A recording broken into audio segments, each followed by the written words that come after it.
오늘은 디모데전서 5장 23절부터 있는 말씀을 공부하겠습니다. 5장 23절 다 같이 읽겠습니다. 이제부터는 물만 마시지 말고 내 위장과 자주 나는 병을 위하여 포도주를 조금씩 써라. 구약 성경에 보면은 나시린이라고 있습니다. 태어날 때부터 머리에 삭도를 대지 않고 삼손같이 머리를 늘어뜨리는 이 나시린은 독주나 포도주를 절대 입에 못 대게 합니다. 하나님께 헌신하는 기간 동안에는 독주나 포도주를 대지 마라. 그래서 구약에도 이미 하나님께 몸을 바쳐서 섬기는 기간 동안에는 포도주와 독주를 나시린에게는 마시지 못하게 하는 것입니다. 포도주와 독주는 사람으로 하여금 비이성적으로 만들고 취하면은 자기의 인격을 상실하게 만드는 위험이 있습니다. 그렇기 때문에 포도주와 독주를 마셔서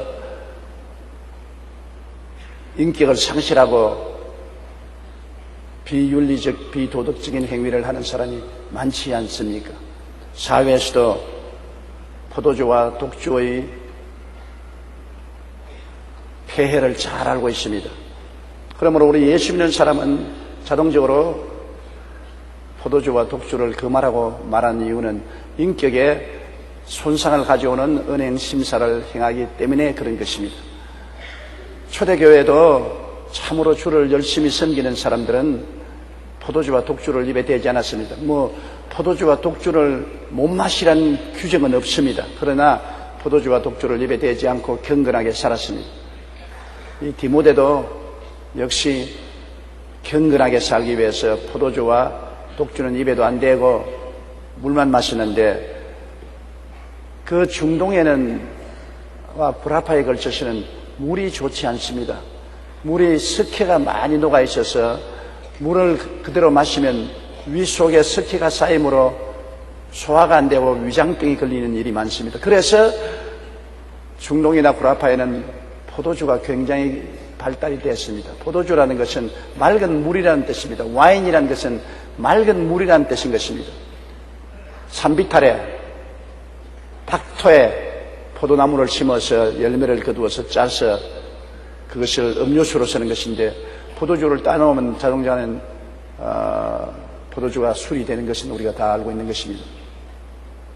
그러나 음료수로서 마시는 것입니다. 취하기 위해서 쾌락을 위해서 마시는 것이 아니라 음료수를 위해서 브라파나 중동에서는 포도주와 술을 마셨습니다. 우리 아시아에서는 물이 좋았으면, 특히 우리나라는 금수강산이라고 해서 물이 아주 좋아서 포도주가 아니라도 맹물을 마셔도 좋았는데 요사이는 수질이 오염되고 물이 굉장히 나빠서 자연수를 마시지 못할 정도로 물이 나빠지게 된 것입니다. 그런데 디모데가 물만 자꾸 마시니까 물에 석회석이 많이 섞여 있어서 병이 납니다. 위가 나빠서 고통을 당합니다. 물론 그가 예수께서 병 고치신 걸 믿음으로 말미암아 고침을 받지만은 고침을 받고 난 다음에 또 병이 나고 고침을 받고 난 다음에 또 병이 나니까 고치지 않아도 될 정도로 몸을 튼튼하게 만들어야 될 필요가 있으므로 바울 선생께서는 자주 나는 위병을 위해서 포도주를 조금씩 쓰라고 했었습니다. 많이 마시라고 말 안 했습니다. 조금씩 쓰라고 말했었습니다. 포도주를 써서 위를 튼튼하게 만들으라고 말한 것입니다. 우리 인간 사회는 술하고 밀집한 관계가 있는데 술이 굉장한 파탄을 가져온 역사가 많습니다. 노아의 가족이 술 때문에 파탄이 났습니다. 노아 홍수 이전에는 술이 없었어요.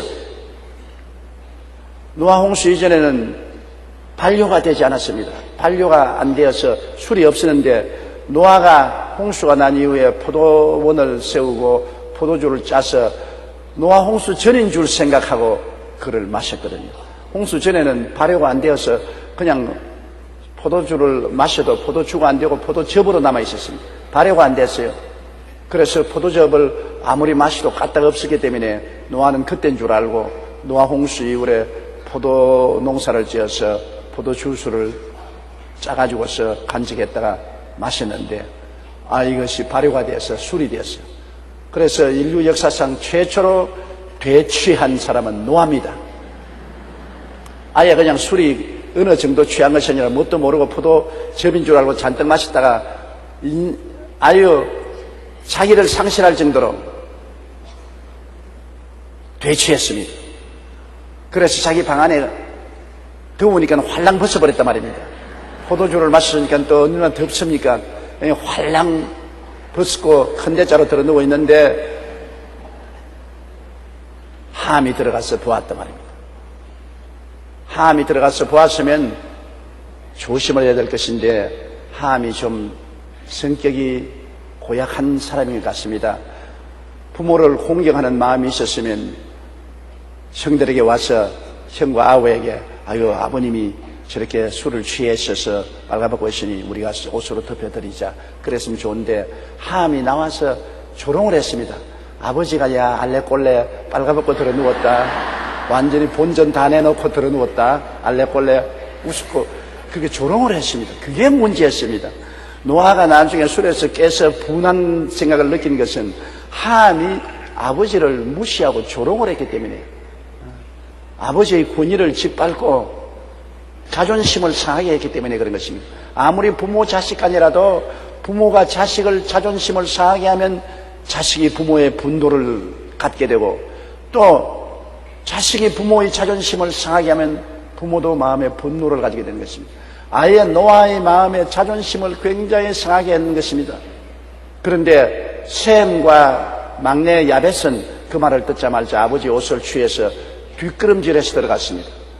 앞으로 들어가도 상관없을 것인데 뒷걸음질하고 들어갔습니다. 그래서 아버지의 하체를 덮어놓고 밖으로 나왔습니다.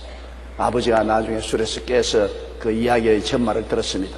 함은 와서 조롱을 하고 아버지가 빨가벗고 들어 누워서 말이 아니라고 해서 아버지 흉보았는데 셈과 야벳은 뒷걸음질 쳐와서 옷을 덮었다. 그 아버지가 그 말을 듣고 그는 하나님의 제사장으로서 가정을 대표하는 분입니다. 그 입의 말은 하나님을 대변해서 하는 말인 것입니다. 하나님께서 셈의 하나님을 찬미할지로다. 하나님이 야벳을 창대케 해서 셈의 장막에 거하게 하시고 함은 중중의 중이 되라고 말한 것입니다. 엄청난 심판을 내린 것입니다. 그래서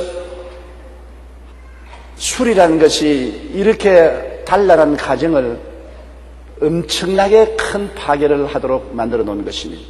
오늘날 또 술 때문에 많은 가정이 파괴되고 이혼하고 고생을 하는 일들이 많습니다. 이러므로 술은 즐겨 먹을 것이 아니라 양욕으로서지 즐겨 먹지 않은 것이 좋습니다. 요사이 사람들은 취하기 위해서 먹지 않습니까?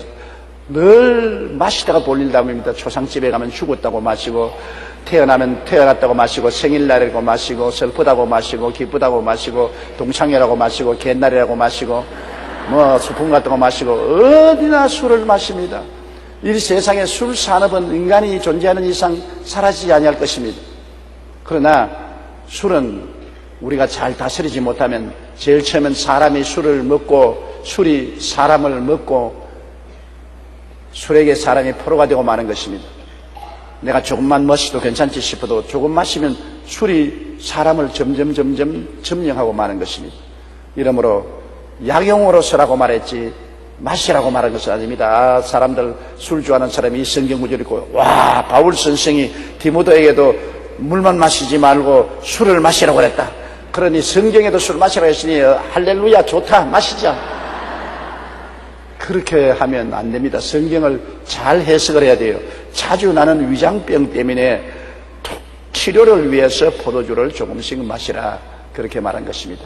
조금씩 치료 위해서 마시지 쾌락을 위한 도구로서 술을 마시라고 하지는 아니하는 것입니다. 우리가 인간이 살면서 쾌락을 위해서 무엇이든지 취하면은 그것이 나중에 문제가 됩니다. 사람은 술도 쾌락을 위해서 먹다가 술 중독병이가 되지요. 아편도 쾌락을 위해서 아편 맞다가 아편 중독자가 되지요. 도박도 쾌락을 위해서 도박하다가 완전히 살림을 망치지요. 사람들도 인생을 살아가면서 여인을 쾌락을 목적으로 여인을 사용하면은 음란하고 방탕해서 망치죠. 여인도 남자를 쾌락을 목적으로 해서 사용하면은 완전히 부정부패하게 되고 비윤리적이 되지 않습니까? 쾌락을 목적으로 살지 말아야 되는 것입니다. 쾌락은 자꾸 쾌락을 원합니다. 쾌락에는 만족이 없습니다. 바닷물을 마시고 나면은 목에 소금기가 있어서 물을 자꾸 마시게 되는 것입니다. 나중에 배가 터져도 자꾸 물을 마시는 것입니다. 그러므로 쾌락을 위해서 무슨 일을 하면은 쾌락은 쾌락을 구하고 쾌락은 쾌락을 구하고 끝이 없습니다. 절제가 있어야 되는 것입니다. 그러므로 술 마시는데도 절제가 있어야, 절제를 하지 못하면 인간 생활은 마귀의 종이 되고 파탄에 이르게 되는 것입니다. 가장 중요한 것이 절제입니다. 인간의 모든 일에는 절제가 들어가야 되는 것입니다. 우리가 하나님의 말씀을 읽고 기도하고 하나님의 은혜를 받아서 모든 것을 적당하게 하고 절제 있게 하면 이 세상에 버릴 것이 없지만 절제를 잃어버리면 모든 것이 우리를 파멸로 이끌어가는 것을 알아야 되는 것입니다. 24절요. 어떤 사람들의 죄는 밝히 드러나 먼저 심판에 나아가고 어떤 사람들의 죄는 그 뒤를 따르나니. 이 교회 치리에 대한 말을 또 하는 것입니다. 교회에서 범죄하면 다른 사람들이 다 눈에 드러나게 잘못을 저지른 사람은 교회 당회에 윤리위원회 조사를 받고 심판을 받게 되는 것입니다. 드러난 죄인 것입니다. 다 드러난 죄. 그러나 사람들 앞에 드러나지 않은 죄도 나는 드러나지 않은 죄가 감추었다고 생각하는가 하면 그렇지 않다고. 반드시 심판날에 하나님 앞에 심판을 받게 되는 것입니다. 우리가 구원을 받는 것은 전적으로 예수님의 십자가 은혜로 구원을 받지만은 구원을 받고 난 다음 상급 심판이 있는 것입니다. 상급 심판. 잘한 사람은 상을 받고 못한 사람은 꾸중을 받는 것입니다. 상급 심판은 청려당에 올라가서도 있는 것입니다. 천당과 지옥의 경계선이 예수님인 것입니다. 예수님 믿지 않는 사람은 캄캄한 지옥이고 예수 믿는 사람은 밝은 광명입니다. 그러므로 예수님을 믿는 사람은 광명의 세계에 들어가지만은 그 다음에는 상급을 받게 되는 것입니다.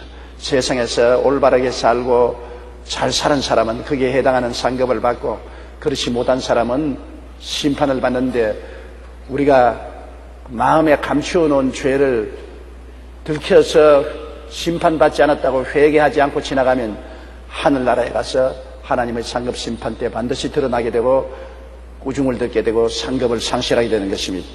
그러므로 죄는 예수 그리스도의 십자가의 보혈 앞에 다 청산해야지 청산하지 않은 죄는 언제나 우리에게 걸림돌이 되는 것입니다. 죄의 값은 사망입니다.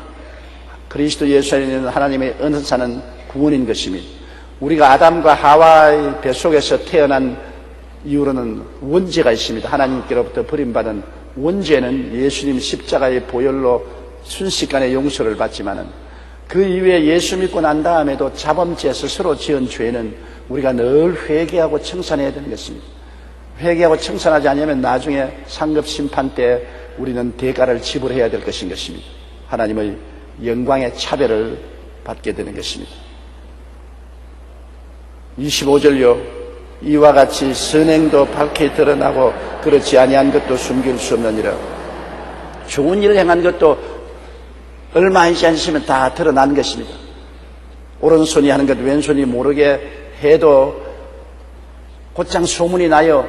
선한 행실도 계속하면 소문이 나지만은 소문이 안 나고 사람들이 몰라준다고 하더라도 하나님은 다 알고 계시고 하나님은 그것을 다 적어놓고 계시기 때문에 상급 심판 때 선한 일은 선한 일대로 상급을 받게 되는 것입니다. 아, 내가 이렇게 열심히 일해봤자 무슨 소용이 있느냐? 그렇지 않습니다. 사람이 무엇으로 심든지 그대로 거둔 것입니다. 이 세상에 내가 살아가는 동안에 행한 것은 다 심는 것입니다. 하나님 앞에서 심는 것인데 이 심는 것은 말라 죽지도 않습니다. 꼭 열매를 맺습니다. 악으로 심어놓으면 악으로 금세 거두지 못하면 내세 거두게 되고 선으로 심어놓으면 금세 거두든지 안 그러면 내세 거두게 되는 것입니다. 우리가 오직 멸망의 씨앗을 청산해버리는 것은 예수님을 구주로 모시면 예수님이 그것을 십자가에서 몸짓고 피 흘려서 청산해버린 것입니다. 우리가 아담의 후손으로 태어난 원죄는 예수님이 십자가에서 그 열매를 뿌리채 없애버린 것입니다. 십자가의 죽으심으로 청산해버린 것입니다. 그 이후에 우리가 예수 믿고 난 다음 인간으로 지은 죄는 이 세상에서 꼭 회개해야 되는 것입니다.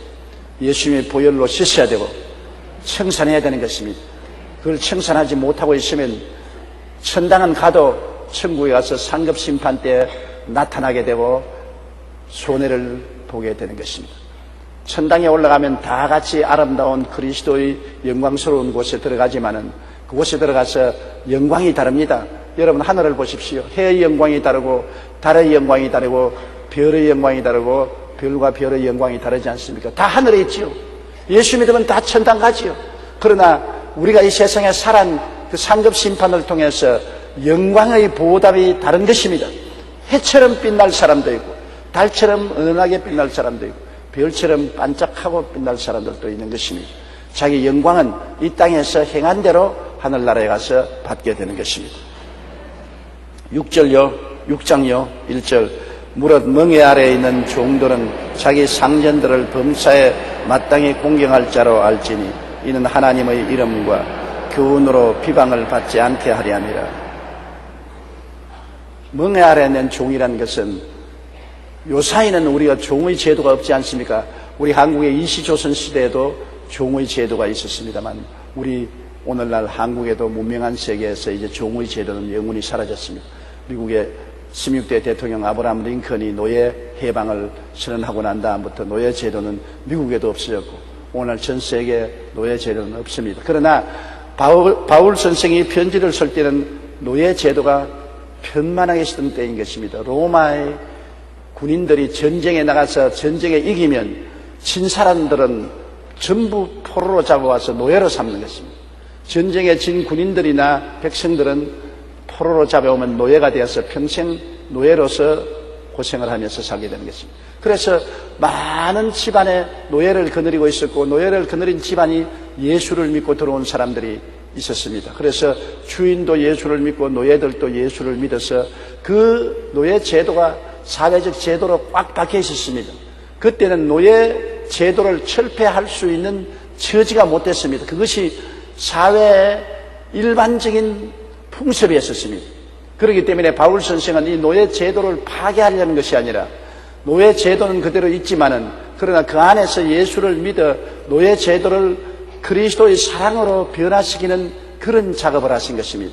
주님께서는 여기에 기록한 것이 예수 믿는 집에 노예가 들어와서 주인이 예수 잘 믿고 이제 노예들을 다 같이 예수를 믿고 하나님을 경배하게 만들어 놓았었으면 노예들이 주인을 더욱 충실히 잘 섬기라는 것입니다. 아, 우리 주인이 예수 믿고 하나님 자녀가 되어서 우리를 형제같이 취하니까 우리 주인을 잘 공경 안 해도 좋다.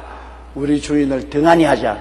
이런 예가 비일비재로 있었습니다. 주인이 엄하게 다스릴 때는 채찍을 때리고 엄하게 다스릴 때는 잘 순종했는데 주인이 예수 믿고 사랑으로서 형제같이 대해주니까 그만 주인을 무시하고 멸시하고 주인을 잘 따르지 않은 그런 경우가 많이 있었습니다. 종을 자식같이 대하면 나중 자식처럼 행동한다는 말이 있는 것입니다. 그러므로 바울 선생께서는 이 점을 경계해서 말한 것입니다. 예수 믿는 주인이 많은 종을 거느리고 있고 그 종들이 예수를 믿고 주인이 예수 믿기 때문에 잘 대해주면 더욱 주인에게 충성하고 순종하고 헌신해서 세상 안 믿는 사람들에게 욕을 먹지 않게 하라는 것입니다. 아, 저거 예수 믿더니 집안 형편이 말이 아니다. 사회 제도가 무너지고 기강이 무너지고 종들이 상전에 대항하고 게으르고 일도 안 하고 모든 것이 형편없다. 예수 믿으면 안 되겠다. 그러한 손가락질을 받지 않도록 비록 예수 믿는 종이라도 주인을 섬기되 충성스럽게 섬기고 부지런히 열심으로 순종하고 잘 신앙을 경제함으로 사람들에게 비방거리가 되지 말라는 것입니다. 2절요. 믿는 상전이 있는 자들은 그 상전을 형제라 가볍게 여기지 말고 더 잘 섬기게 하라. 이는 유익을 받는 자들이 믿는 자요 사랑을 받는 자임이라. 너는 이것들을 가르치고 권하라. 그렇기 때문에 믿는 상전이 있는 자들은 그 상전을 형제라고 가볍게 여기지 말라는 것입니다. 더욱 안 믿는 상전을 섬기는 것보다도 더욱 상전을 잘 섬기라. 왜냐하면 상전이 믿는 사람이기 때문에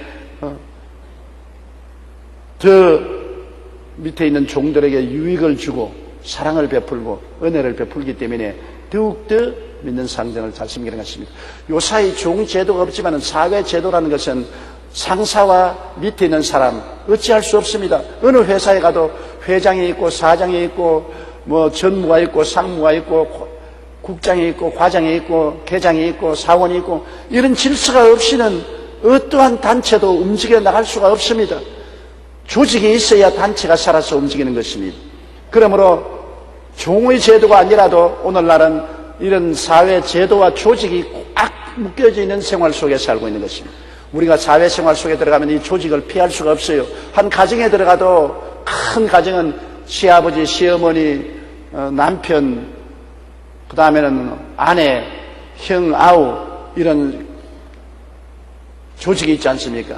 위계가 있지 않습니까? 이 위계를 무시해버리고 저 밑에 있는 손주 빨대는 놈이 할아버지 자리를 차지하려고 하면 문제가 보통 문제가 아니지. 콩가루 집안이 되지.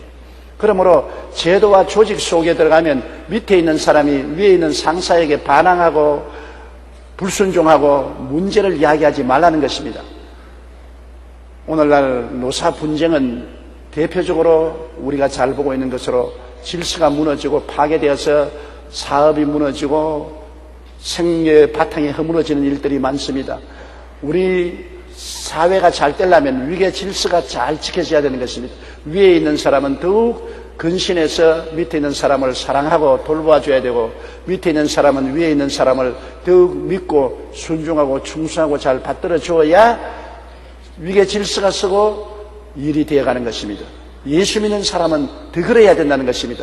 예수 믿는 상사는 그리스도의 사랑으로 밑에 부리는 사람을 더욱 돌보고 사랑하고 귀하게 여겨야 되고 또 예수 믿는 상사를 가진 밑에 있는 사람은 예수 믿기 때문에 더욱 사랑을 받고 귀여움을 느끼기로 더 충성하고 헌신하여 안 믿는 사람들이 보고 야, 저 예수 믿는 회사는 다르다. 예수 믿는 단체는 다르구나. 서로 이해하고 동정하고 사랑하고 존중하고 협력하는 것이 다르구나. 그렇게 칭찬을 받도록 하라고 성경은 말하고 있는 것입니다. 성경은 내가 예수 믿고 내 혼자 천당 가는 것이니까 내 마음대로 살지 나에게 간섭하지 말라 그런 것이 아닙니다. 우리 주님은 현실 사회 제도와 조직을 부인하라고 말하지 않습니다. 제도와 조직 속에 있으면서 예수 그리스도의 영광을 위해서 헌신하고 충성하고 열심을 다하라는 것입니다. 그러면 사람들이 보고 다 칭찬을 하고 본을 따려고 하는 것입니다.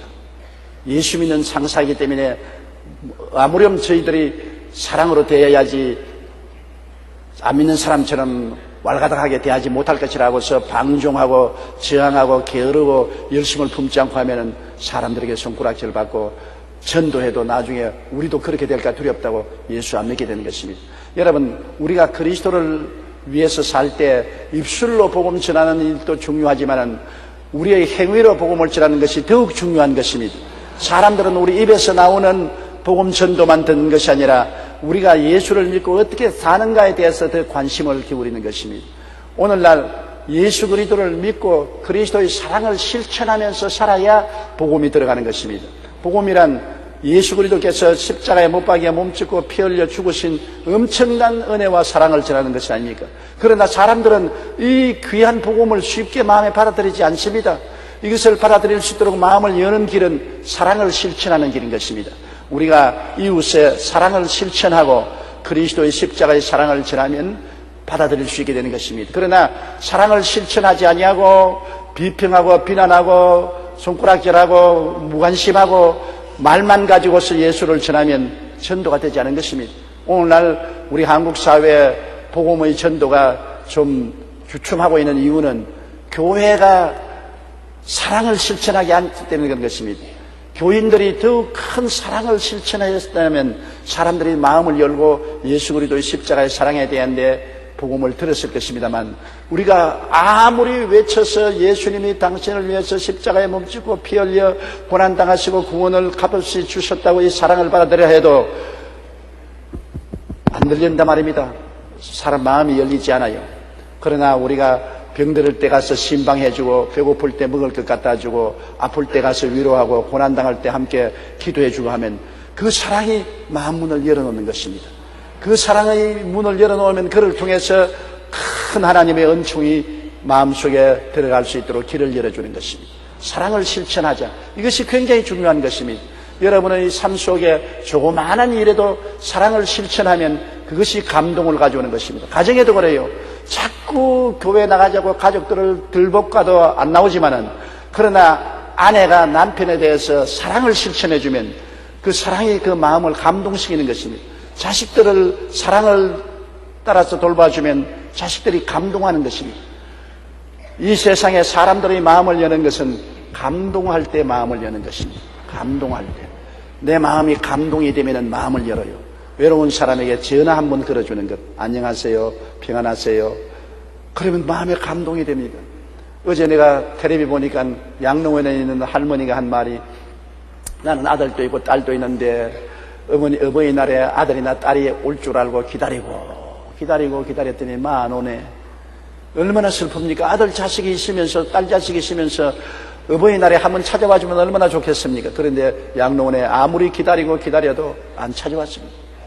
그럴 때 옆에 있는 사람이 카네이션이나 하나 가지고 와서 달아주고 아들, 딸처럼 사랑해주면 그 마음에 감동이 얼마나 오겠습니까? 깊은 감동이죠. 사람은 감동을 가지고서 사는 것입니다. 여러분, 장사꾼이 물건 파는 것도 그냥 물건 파는 것 아닙니다. 마음에 감동을 주면은 물건을 잘 팔 수 있는 것입니다. 쌀 장사하는 사람 보면 다 같이 쌀 장사하니까 뭐 별 쌀이 다른 것도 있겠습니까? 한 집은 쌀을 잘 팔고 다른 집은 쌀을 잘 못 팝니다. 그건 왜냐? 한 집 사람은 고객들에게 감동을 주고 다른 사람은 감동을 안 줍니다. 그건 왜 그러냐? 한 사람은 고객이 오기 전에 쌀을 다 보아서 돌을 다 골라내고 매도 다 없이 다 골라내고, 그 다음에는 쌀을 집에 데리고 가지고 가서 쌀독도 다 청소해주고, 묵은 쌀을 드러내고 새로 산 쌀을 갖다 넣어주고 묵은 쌀은 위에 얹어주고, 그 다음에는 언제 쌀이 떨어지는지 계산해가지고서 그날에 연락해 주시면 가져오겠다고, 일일이 쌀집에 안 와도 좋다. 이런 여러 가지 서비스를 베풀면 어떤 생각이 생깁니까? 감동이 생기는 것입니다. 감동이 있어. 야, 이 집에 쌀을 사줘야 되겠다. 마음에 감동이 오지. 그냥 쌀집에 가서 쌀 사면, 내가 돈 받고 뭐 쌀 줬는데 뭐 더 이상 내가 서비스할 거 뭐냐 그러면 감동을 안 주기 때문에 애따 너희는 한 번만 사지 다시는 안 산다 그러는 것입니다. 인간은 감동을 받고 사는 존재인 것입니다. 부부간의 삶을 살아도요, 우리 결혼해서 그냥 사니까 10년, 20년 살았으니까 너와 나와 뭐 법적으로 부부 되어서 살자느냐, 그렇게 하면 재미없습니다. 그렇기 때문에 황혼, 이혼이 많지요. 서로 감동을 줘야 되는 것입니다. 조그마한 일에 감동을 줘야 되는 것입니다.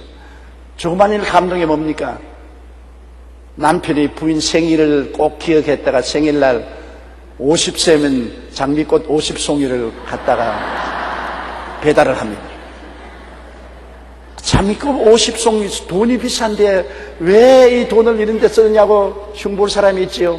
그러나 돈이 비싸든 안 비싸든 장미꽃 50송이를 받고 난 다음 감동이 안 될 사람은 아무도 없습니다. 어떤 여성이라도 우리 남편이 장미꽃 50송이를 갖다 주었다, 감동이 되는 것입니다. 그러면 남편에 대한 태도가 달라지고 마음을 열게 되는 것입니다.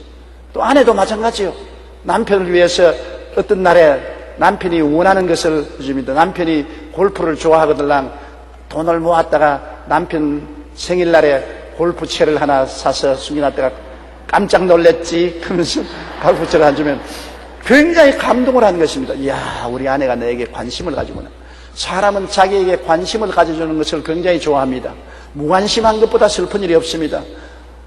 관심을 가져주면 마음이 감동되지 않아요. 여러분, 조사하기 위해서 전화하는 것이 아니라, 여러분 건강하냐고 남편이 회사에 나가시도 하루에 몇 번씩 여보 오늘 괜찮아? 건강해? 잘 먹었어? 재미있어? 전화를 해주면은 내게 관심을 가지고 있구나 생각하니까 감동이 되지 않아요. 그렇지요? 아침에 나가면 저녁까지 연락도 하나도 없고 나중에 밤중에 돼서 으슬렁슬렁 들어와서 이불 깔아 자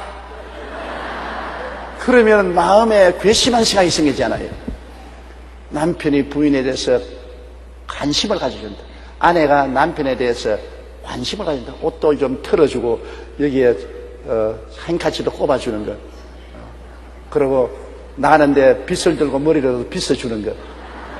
조그마한 행위가 굉장한 감동을 줍니다. 마음속에 야, 나를 사랑하는구나, 나를 돌봐주는구나. 감동을 주면 감동이 기쁨이 되는 것입니다. 기쁨이 되는 것입니다. 기쁨이 되면 삶의 힘이 생겨요. 어린아이들도 여러분 감동을 줘야 되는 것입니다. 어린아이들 머리를 쓰다듬어주고 너 귀엽게 생겼구나, 너 훌륭한 사람이 되겠구나, 용기를 내라, 힘을 내라. 감동을 주는 것입니다. 따라 말씀하세요. 우리가 어떻게 남에게 감동을 줄까 생각하자. 그러므로 한 회사에서도 상사가 밑에 있는 부하들에게 감동을 줍니다. 그러면 부하들이 상사를 존경하고 따르고 열심히 일하지요.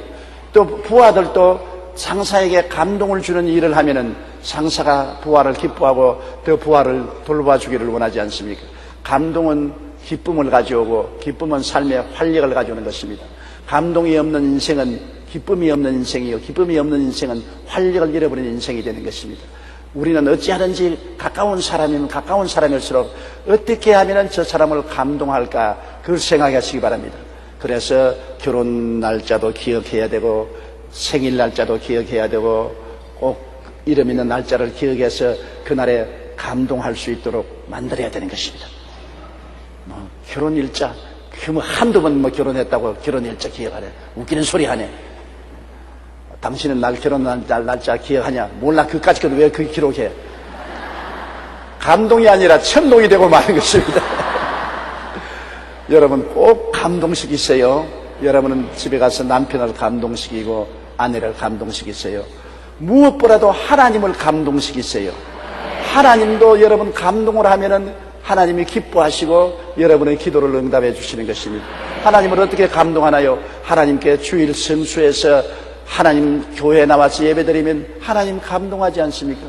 내가 어려운 가운데도 11조 떼서 주의 사업에 드리고 하나님 사업에 내가 먹고 입고 마실 것 오히려 전략해서 하나님 사업에 드리면 하나님 마음이 감동하지 않습니다.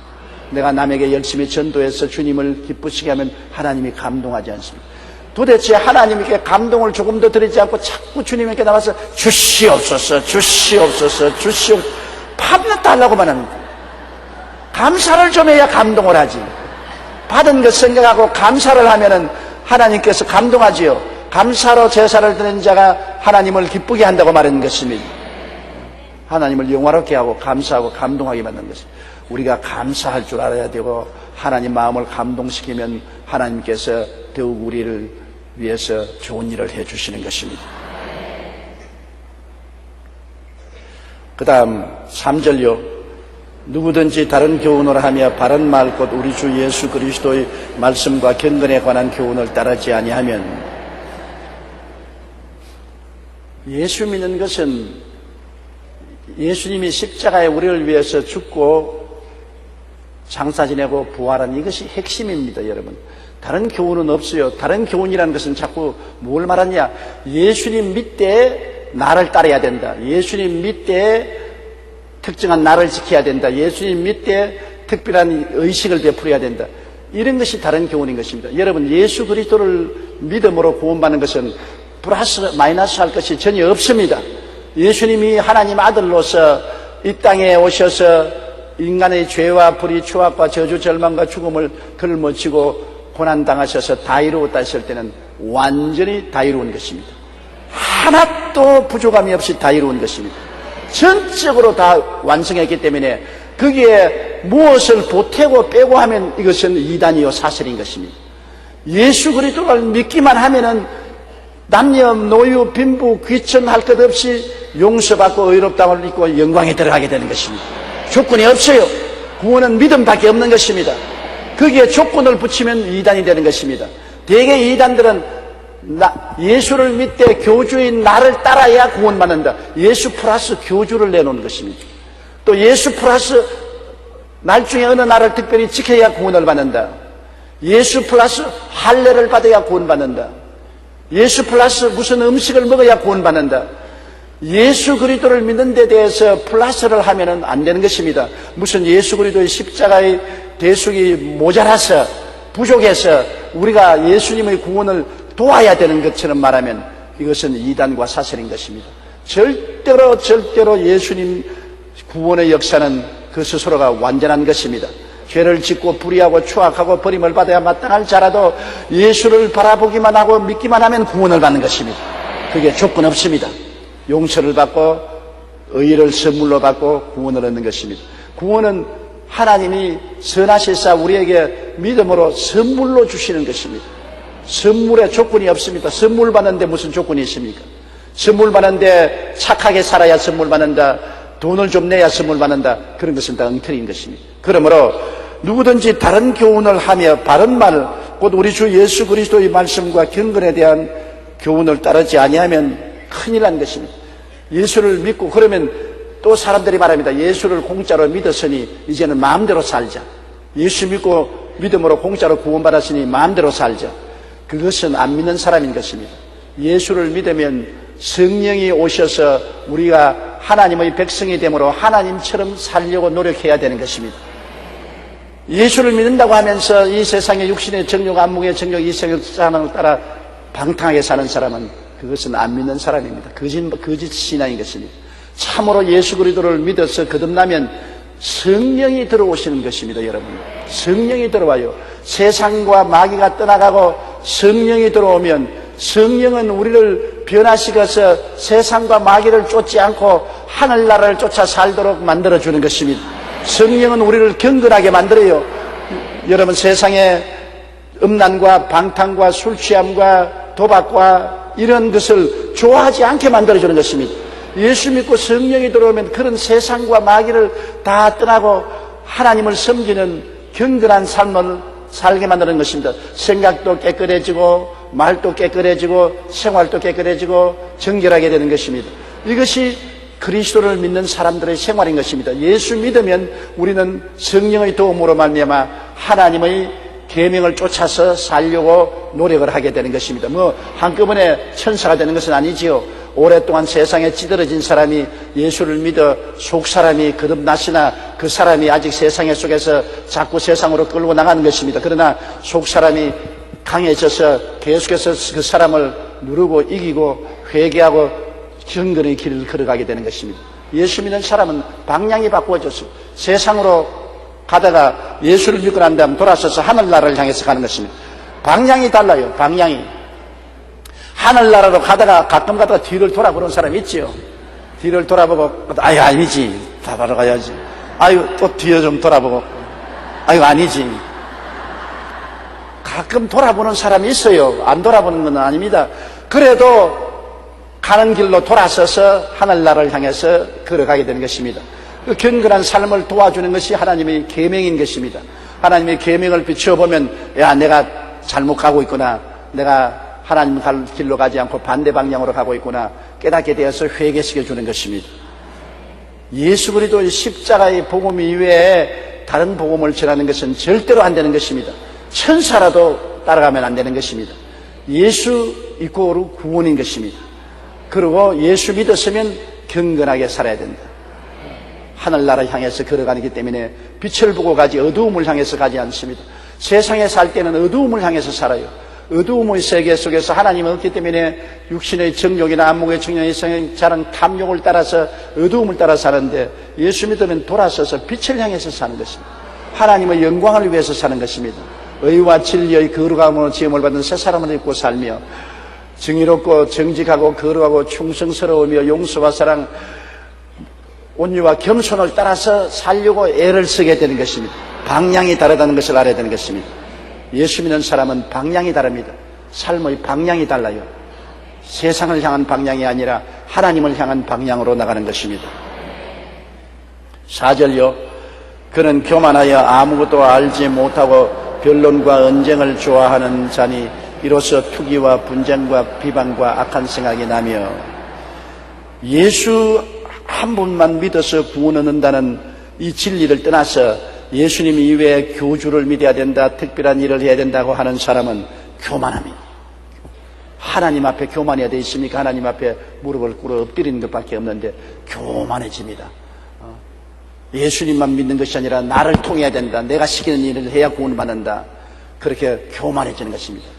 옛날에 한국에 감람나무라는 사람 예수 잘 믿고 처음에 올바르게 신앙에 출발했다가 하나님의 능력과 은혜가 나타나니까 나를 따르라. 나를 따라야 예수를 믿고 구원을 받는다. 교만해지는 것입니다. 교만해지면 아무것도 알지 못하는 것입니다. 교만해지면 이제는 눈이 어두워져요. 그래가지고서 사람들마다 싸우고 달아댑니다. 진실로 잘 믿는 사람을 비난하고 공격하고 너는 멸망한다고 협박 공갈치고 변론과 언쟁을 좋아하고 투기 분쟁 비방 악한 생각이 나며 온갖 마음이 부패하여지고 진리를 잃어버려 경건을 이익의 방도로 생각하는 자들이 다툼이 일어난다고 말한 것처럼 아주 망하게 되는 것입니다. 인간이 여러분 바벨탑을 지은 것은 왜 지었습니까? 노아 홍수 이후로 인간이 하나님을 배반하고 바벨탑을 지어서 탑이 하늘에 이르게 하고 우리 이름을 내고 흩어짐을 면하자. 사람들이 하나님을 반역하면 세 가지 일을 하는 것입니다. 첫째, 하늘같이 높아지려는 것입니다. 우리의 바벨탑을 쌓아 하늘에 닿게 하고 하나님처럼 높아지려고 하고 우리 이름을 내고 교만해지는 것입니다. 그 다음에는 헤어짐을 맞아 악끼리 뭉치는 것입니다. 죄 짓는 사람끼리 악한 사람끼리 뭉쳐서 하나님을 저항하는 것입니다. 그런데 오늘날 예수 그리스도의 바른 교훈을 따르지 않고 자기 스스로를 높이는 사람은 교만해져 가지고서 다른 사람하고 논쟁을 하고 다른 사람을 다 지옥 간다고 말하고 이단 사설이라 다 망했다고 말하고 그리고 시기하고 분쟁하고 악한 생각을 하는 것입니다. 5절요. 마음이 부패하여지고 진리를 잃어버려 경건을 이익의 방도로 생각하는 자들의 다툼이 일어나느냐. 마음이 부패해지면 그리스도를 모시는 진리를 잃어버리고 경건을 이익의 방도로 생각하는 자들이다. 경건을 다시 말하면 자기들 식으로 해야 천년왕국에 들어간다. 복을 받는다. 자기들 식으로 하지 않으면 복을 받지 못한다. 자기들 종교 행사를 이 세상에 부귀영화 공명을 얻는 수단으로 삼는 것입니다. 마귀가 예수를 시험할 때 그렇게 하셨습니까? 온천하 만국의 영광을 보이고 내게 절하면 이것을 내게 주리라. 자기들 종교단체를 따르면 부귀영화 공명을 다 얻는다. 부귀영화 공명을 찾으려거든 우리를 따르라. 여러분, 우리 예수 믿으면 복 받는 것은 사실입니다. 그러나 복 받기 위해서 예수 믿지 않습니다. 예수님을 사랑하고 하나님을 경건히 섬기기 위해서 믿는 것이지 내가 복 받으려고 예수 믿는 것 아닙니다. 주님을 섬기니까 주님이 자기 백성들에게 복을 주시는 것이지. 나는 돈 벌기 위해서 예수 믿는다. 출세하기 위해서 예수 믿는다. 그건 절대로 잘못인 것입니다. 그것은 하나님 믿는 경건을 수단으로 삼아서 육신의 정욕을 이루려고 하는 잘못된 것입니다. 예수님을 믿고 하나님을 사랑하고 경건히 섬기면 하나님께서 자기 백성들을 돌봐서 축복을 해주시는 것입니다. 내가 불광동에서 목회할 때 할머니 한 분이 천막교회 와서 저 입구에 서서 자꾸 강단을 보고 자꾸 이래요. 절을 하고 있어요. 그래서 할머니 뭐합니까? 그러니까 우리 아들이 폐병이 걸려 있는데 이 교회 나오면 병 나는다 그래서 교회 와서 폐병 우리 아들 병 낫게 해달라고 해요. 그래서 할머니 여기는 절간도 아니고 여기는 점치는 집도 아닙니다. 할머님이 갈보리 십자가에 매달리신 예수님을 믿어야 구원을 받고 구원을 받아야 하나님께서 사랑해서 기도를 응답하시고 아들 병도 고쳐주시지. 아들 병 낫기 위해서 교회 와서 자꾸 절한다고 해서 아들 병 낫지 않습니다. 교회 나와서 예수 그리스도 십자가에 갈보리 십자가에 못 박이신 예수님을 믿고 구원을 받으세요. 그리고 구원받고 난 다음에 하나님께 기도를 하면은 하나님이 응답을 해주십니다. 내가 그렇게 가르쳤어요. 그런데 그때 천막교회인데 추운 겨울날인데 아침에 새벽 기도하러 나가니까 이 할머니가 참 아들 병 낫게 하려고 밤새도록 흑강당 앞에서 이부자리 덮어쓰고 쪼그리고 앉아서 있어요. 근데 그 옆에 나도 꿇어 앉았는데 뭐를 중얼중얼 하고 있어요. 그래서 저 할머니가 이제 처음 교회 나왔는데 무슨 기도를 저렇게 잘하나 싶어서 귀를 들어보니까 보리보리 갈보리 보리보리 갈보리 보리보리 갈보리. 그러면 하나님 봄보리는 있는데 갈보리가 어디 있습니까? 목사님이 가을보리를 믿어야 우리 아들이 낳는다 그러는데 봄보리만 있지 않습니까? 가을보리가 어디 있습니까? 그러더라고요. 내가 기가 꽉 막히더라고요. 할머니 당신이 깜짝 놀라잖아요. 할머니 가을보리가 뭡니까? 봄보리가 뭐고? 아니 목사님이 가을보리를 믿어야 구원을 받고 우리 아들이 낳는다 했는데 우리 한국에는 봄보리밖에 없는데 가을보리가 있다고 그러니까 내가 하나님께 알려달라고 기도한다고. 가을보리가 아니라 예수님이 십자가에 못 박여 돌아가신 산이 가을보리 산이란 말입니다. 가을보리 봄보리가 아니고. 그런데 그 할머니가 그렇게 지독하게 아들 병 낫기 위해서 기도하다가 방향을 바꾸었어요. 그러니까 회개를 하고 자기 예수를 믿고 난 다음에 아들이 구원받아 병 낫기를 위해서 기도하는 일입니다. 과연 그 할머니의 기도 응답을 받아서 아들과 며느리가 교회에 나오기 시작하고 그 아들과 며느리가 예수를 믿게 되고 구원을 받고 폐병도 낫고 우리 교회 재직까지 된 것을 봤었습니다. 그러므로 우리가 하나님의 은혜를 받기 위해서 예수를 축복을 받기 위해서 예수를 믿는 것이 아니라 예수를 믿기 때문에 하나님이 복을 주시는 것입니다. 요사이 종종 나이 많은 사람들 예수 믿으라면 아이고 나야 다 살았지니면 우리 자식이나 잘 되게 해 주십시오. 그럽니다.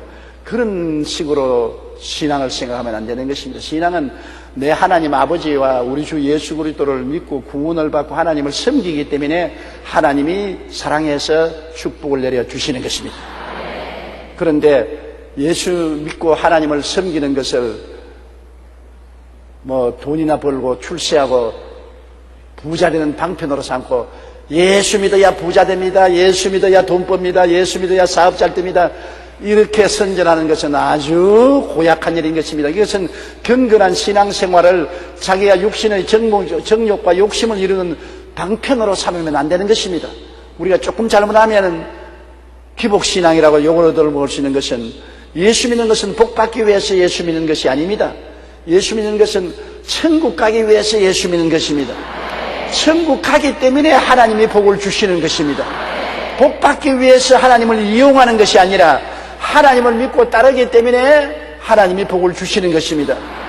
여러분 남편이 굉장히 부자면은 부자를 남편을 사랑하고 남편을 따라가면은 그 부를 누릴 수 있는데 남편의 돈만 먹으려고 수단을 가지고서 결혼을 해서 따라가면 낭패가 되지 않겠어요? 남편이 부자고 잘 사는 사람이고 사랑해서 들어가면 남편의 부는 다 내부고 같이 살 수 있지. 남편을 사랑하는 것이 목적이지 남편의 돈만 바라보고 간다면 문제가 달라지죠. 결혼이 이루어지지 않지요. 그러므로 우리가 똑같은 말 같지만은 그 말의 선호가 바뀌면 큰일 나는 것입니다. 주님을 믿고 하나님 나라에 가기 위해서 신앙생활을 하기 때문에 하나님이 축복을 해주시는 것이지 우리가 하나님을 이용해서 부자되고 출세하기 위해서 믿는 것은 절대로 아닌 것입니다. 하나님을 이용해서는 안 돼요. 하나님이나 우리 주 예수 그리스도를 이용하는 사람은 어리석은 사람인 것입니다. 그것은 경건을 이익의 재료로 삼는 사람인데 하나님은 이용도 안 당하고 예수님도 이용 안 당하는 것입니다. 하나님을 사랑하고 예수님을 믿고 섬기는 사람을 하나님이 복 내려주시는 것입니다. 그런 사람에게 영혼이 잘됨같이 범사에 잘됨에 강건하고 생명을 얻되 넘치게 얻게 해주는 것은 당연한 이치인 것입니다. 6절요. 그러나 자족하는 마음이 있으면 경건은 큰 이익이 되느니라. 자족하는 마음, 있는 것으로 마음에 만족하는 마음, 감사하고 만족하는 마음, 끝없이 원망하고 불평하고 탄식하고 늘 욕심을 못 채워서 발버둥치는 마음은 불행한 마음이죠. 헬라에 디오게네스라는 유명한 철학자가 있었습니다. 그는 언제나 사람들 앞에 큰 통을 굴리고 다녔습니다. 통 속에 살았어요.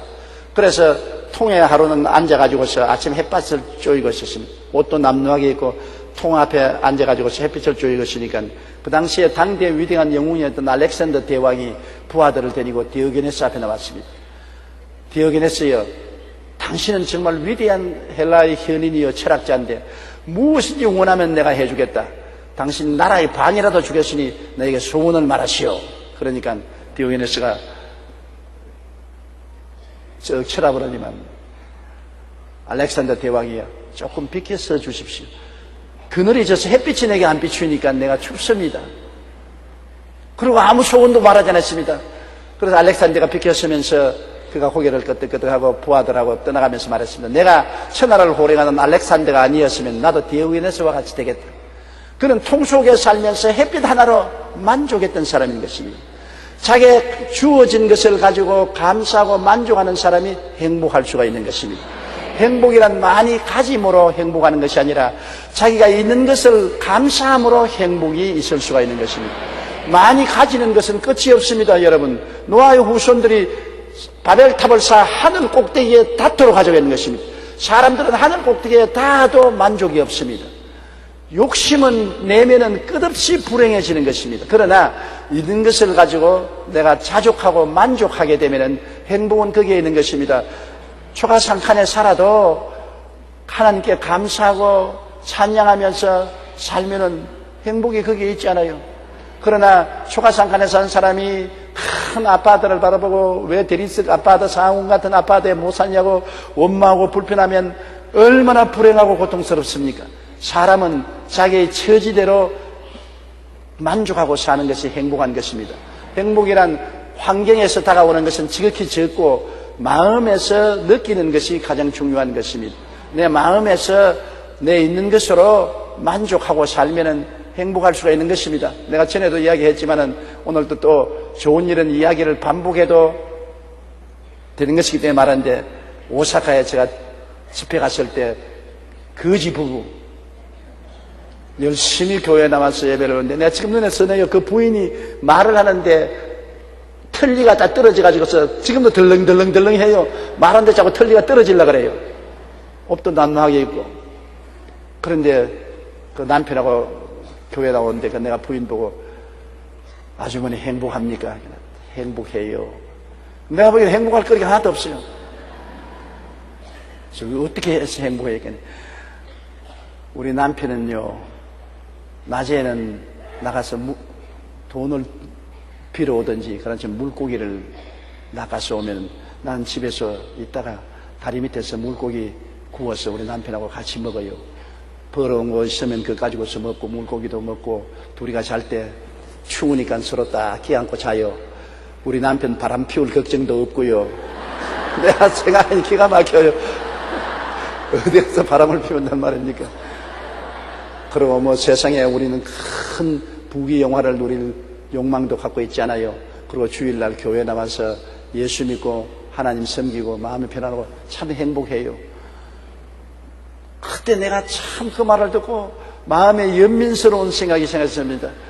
이렇게 비난하게 살면서도 이빨이 떨어지려고 덜렁덜렁 하면서도 행복하다. 행복할 거리가 하나도 없습니다. 집이 있습니까? 돈이 있습니까? 아무것도 없는데도 그들은 있는 것을 만족하게 느끼는 행복을 가지고 있더라고요. 그러나 그 고각에 살면서 원망하고 불평하고 탄식하고 싸우며 살면은 무슨 이익이 있겠습니까? 성경 말씀에 주님께서 말씀하는 것은 마음에 자족하는 마음, 있는 것 가지고 만족하는 마음이 있으면 그 만족한 마음 가운데 하나님을 열심히 섬기고 사면 굉장히 이익이 많다고 말씀한 것입니다. 주님을 모시고 마음에 감사와 기쁨을 가지고 살면은 경건하게 사는 것이 큰 이익이 된다는 것입니다. 7절요. 우리가 세상에 아무것도 가지고 온 것이 없음에 또한 아무것도 가지고 가지 못하리니. 맞았어요. 세상에 올 때 어머니 뱃속에서 응아하고 빗덩어리가 떨어질 때 뭘 가지고 왔습니까? 빈손 들고 왔잖아요. 굉장히 많이 가지고 나왔으면 모르겠어도 빈손 들고 왔는데, 그동안에 살면서 우리 많이 가졌잖아요. 지금 보세요. 여러분, 옷도 입고 있지요. 신발도 신고 있지요. 밥도 먹고 왔지요. 이런 교회도 와 있지요. 실제로 우리가 태어날 때보다 가진 건 많지 않습니까? 그러나 갈 때는 빈손 들고 가지 않습니까? 알렉산더 대왕이 20대 대왕이 되어서 33세에 천하를 정복하고 난 다음에 죽었습니다. 전설에 의하면 알렉산더가 죽되 내 관 속에 구멍을 뚫어서 손을 밖으로 내놓고 죽도록 하라. 그건 왜냐? 천하를 호령하는 대왕이라도 죽을 때는 빈손 들고 간다는 것을 보여주기 위해서. 빈손 들고 왔으니 빈손 들고 간다. 저는 요사이 그런 기도를 많이 합니다. 제가 서울로 올라올 때 빈손 들고 올라왔었습니다. 6.25 사변 난 이후로 헐벗고 굶주리고 가난한 우리 한국 땅에서 구제물자 옷 입고 구제물자 구두 신고 빈손 들고 서울에 올라왔는데, 빈손 들고 목회를 시작했는데 오늘날은 가진 것이 굉장히 많습니다. 나는 장가 들어서 처자도 있고 교회 성도들도 계시고 지위도 명예도 많은 삶의 행복도 가지고 있습니다만, 이제 나이가 들으니까 이제 물러갈 때가 가까워 왔습니다. 그 다음 내가 불광동에 시작할 때 빈손 들고 시작했는데 갈 때는 또 빈손 들고 가야 될 것 아니겠습니까? 교회도 후계자에게 물려주고 지위도 명예도 모든 것 다 물려주고 빈손 들고 가는 것 조금도 섭섭하게 생각할 것이 없습니다. 원래 인생은 빈손 들고 왔다가 갈 때는 빈손을 들고 가게 되어 있는 것입니다. 그러므로 그것을 섭섭하게 생각하면 안 돼요. 늙는 것을 여러분 통탄스럽게 생각해도 안 돼요. 그것이 자연스러운 것입니다. 사람이 태어나서 어린아이가 청년이 되고 그 다음에는 장년이 되고 노년이 되고 그 다음 죽는 것 자연스러운 일인 것입니다. 그것을 이상하게 생각하고 섭섭하게 생각하면 안 되는 것입니다. 다 하나님이 정해놓은 코수인데 우리 예수 믿는 사람은 이 육신의 코수가 끝나면 더 나은 코수로 들어가는 것이기 때문에 영광스럽다는 것입니다. 천당에 들어가기 때문에 좋지 않습니까? 천당은 확실히 있고 천당에 들어가서 주님과 영원히 살 것을 생각하니까 그것이 얼마나 기쁘고 좋은지 모릅니다. 안 믿는 사람은 천당에 데려가도 못 살아요. 왜냐? 코드가 맞지 않기 때문에 못 사는 것입니다. 여러분, 천당에는 코드가 맞는 사람이 들어가요. 예수 그리스도와 코드가 맞는 사람이 천당에 들어가는데, 예수 믿지 않는 사람은 코드가 안 맞아서 천당에 데려가도 괴로워서 견디지 못해요. 괴로워서 못 견뎌요.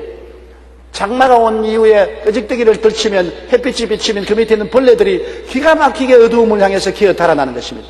왜? 햇빛하고 코드가 안 맞기 때문에 햇빛이 비치면 못 살아요. 그러므로 예수 안 믿는 사람은 천당에 데려 나오면 천당이 너무나 조화롭고 너무나 아름답고 너무나 기가 막히기 때문에 이 세상에 왈가닥 코드가 안 맞는 이 죄인이 들어가서 못 살아요. 지옥보다 더 괴롭습니다, 천당이. 그러나 예수 믿고 주님과 코드가 맞춘 사람은 천당이 기가 막히게 좋은 것입니다. 너무나 즐겁고 아름다운 것입니다.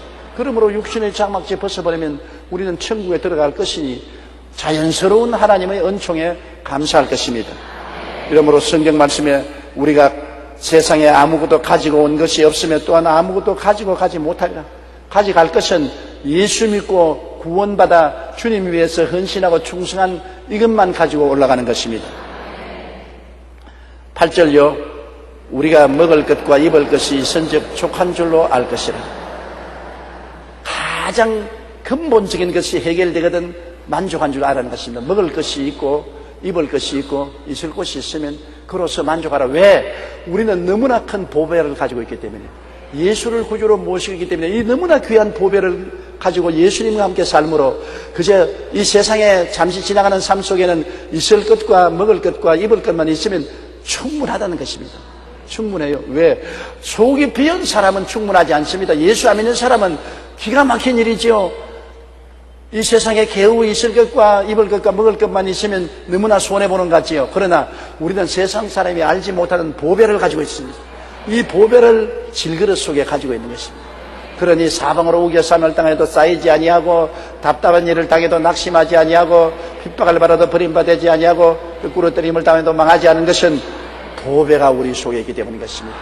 우리 주 예수 그리스도 하늘의 임금님이 우리 속에 계심으로 우리 보배로운 예수님을 다 모시고 사니까 이 세상에 먹는 것, 입는 것, 사는 것에 대해서 그런 깊은 관심이 없습니다.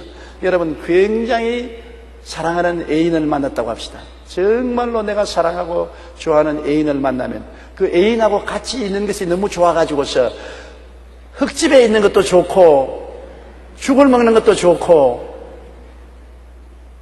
맨발 벗고 살아도 좋습니다. 왜냐? 너무나 좋은 애인을 모시고 사니까 환경은 어때도 좋은 것입니다. 근데 애인이 없으면 흙집에 사는 것 싫지요. 맨발 벗고 사는 것 싫지요. 헐벗고 사는 것 싫지요. 마땅히 싫지요. 우리는 너무나 좋은 애인 예수님을 모시고 있습니다. 나를 사랑하되 목숨을 바쳐 몸짓고 피 흘려 값을 주고 나를 사주신, 기가 막히게 나를 사랑하시는, 하늘과 땅의 모든 권세를 다 가지고 계시고 사망 권세 철폐하고 천국의 영원한 영광을 예비하신 그분을 모시고 있으므로 그분 있으면 만사 오케이인 것입니다. 이 세상 다 버려도 예수님 날 안 버리고 이 세상 다 잃어버려도 예수님 잃지 않으면 그로서 만사 오케이인 것입니다. 물론 예수 그리스도를 모시면 주님께서 무엇을 먹을까 무엇을 입을까 무엇을 마실까 염려하지 말라, 이런 다 이방인들이 염려하는 것이 너희 천부께서는 이 모든 것이 너에게 있어야 될 줄 아시느니라. 이 보배를 모시고 있는데 먹고 입고 마실 거 안 줄 테게 있어요? 여러분에게 제가 금덩어리 하나를 드리면 여러분이 목사님 금덩어리를 사고 갈 신문지 쪽지 하나 주십시오. 그러면 금덩어리를 준 내가 신문지 쪽지 안 주겠습니까? 금덩어리보다도 귀한 예수님을 모시고 있는데 예수님 가슴에 모시고 살 수 있는 옷이나 의복이나 음식이나 있을 곳을 주십시오 하면 그건 안 주겠어요? 예수님 모시면 다 주시는 것입니다. 우리가 먹을 것과 입을 것이 있은즉 족 한 줄로 할 것이니라. 그 정도만 하고 마는 게 좋겠습니다. 그 다음은 다음을 하는 게 좋겠습니다. 우리 이 세상에 가장 귀하고 영광스러운 것이 예수님이라는 것을 잊지 마십시오. 예수님 이외에는 여러분 우리가 의지할 것도 없고 자랑할 것도 없고 영원한 것도 없는 것입니다.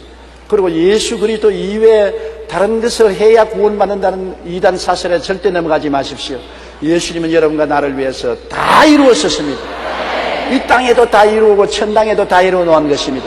예수 한 분만으로 만족하면 되는 것입니다. 끝까지 예수님을 바라보고 걸어가는 삶이 경건한 삶이 되는 것입니다. 세상을 향해서 돌아서지 말고 항상 예수님만 따라가는 여러분 되시기를 주님 이름으로 축원합니다.